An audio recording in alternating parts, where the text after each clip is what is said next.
यूं तो हरियाणा में सिर्फ एक विधानसभा सीट पर उपचुनाव है, लेकिन हरियाणा की तीन बड़ी राजनीतिक पार्टियां बीजेपी जेजेपी गठबंधन, आईएनएलडी और कांग्रेस ने इस उपचुनाव को अपनी नाक का सवाल बना लिया है। हरियाणा के सिरसा जिले की एलनाबाद विधानसभा सीट पर उपचुनाव में इनेलो के उम्मीदवार अभय सिंह चौटाला की मजबूत घेराबंदी की तैयारी है। साथ ही जेजेपी और बीजेपी गठबंधन ने इसके लिए अपनी नई रणनीति तैयार की है। नई रणनीति ऐसी कि सबको चौंका देगी। दरअसल गठबंधन की रणनीति है कि उपचुनाव में उम्मीदवार तो जेजेपी का हो, लेकिन वो बीजेपी के टिकट पर मैदान में उतरे। और दूसरी ओर कांग्रेस भी मजबूत प्रत्याशी की तलाश में जुटी हुई है। बताते चले कि उम्मीदवारों को लेकर राजनीतिक दलों में पेच फंसा हुआ है। इनेलो के प्रधान महासचिव अभय सिंह चौटाला ऐसे उम्मीदवार हैं जिनके नाम की घोषणा सबसे पहले हुई है।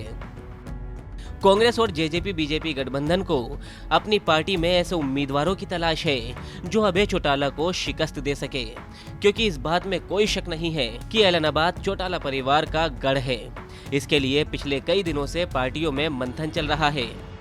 खट्टर सरकार को जहां कांग्रेस को उम्मीदवार घोषित होने का इंतजार है, तो वहीं कांग्रेस समय से पहले अपने पत्ते नहीं खोलना चाहती।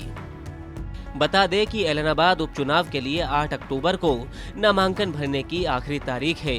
यहां 30 अक्टूबर को मतदान है और 2 नवंबर यानी दीपावली से पहले चुनाव के नतीजे आ जाएंगे। उपचुनाव को लेकर बीजेपी और चुनाव प्रभारी और सह प्रभारियों की एक बैठक सिरसा में हुई।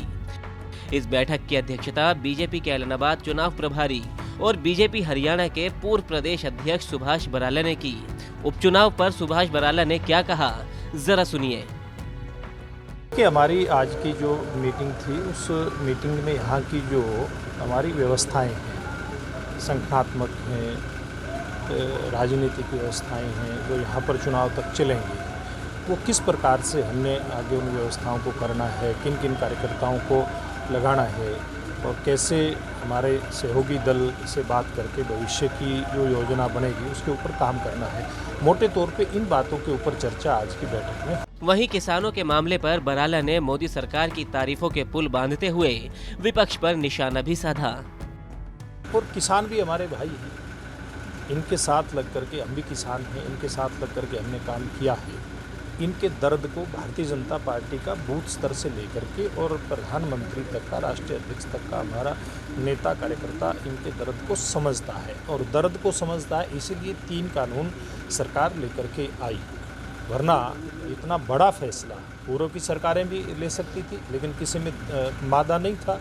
गौरतलब है कि 3 कृषि कानूनों का विरोध करते हुए अभय सिंह चौटाला ने एलनाबाद सीट से इस्तीफा दे दिया था।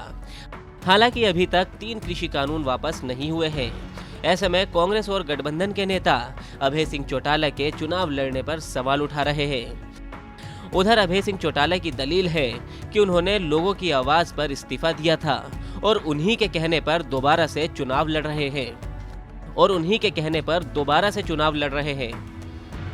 एलनाबाद उपचुनाव में त्रिकोणीय मुकाबला होने जा रहा है, क्योंकि कांग्रेस और गठबंधन सरकार एक दूसरे के विरोधी तो है ही, लेकिन साथ ही इनेलो नेता अभय सिंह चौटाला भी किसी के समर्थन में नहीं नजर आ रहे।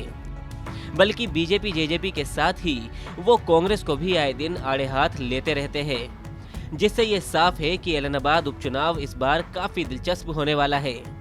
ब्यूरो रिपोर्ट, पंजाब तक।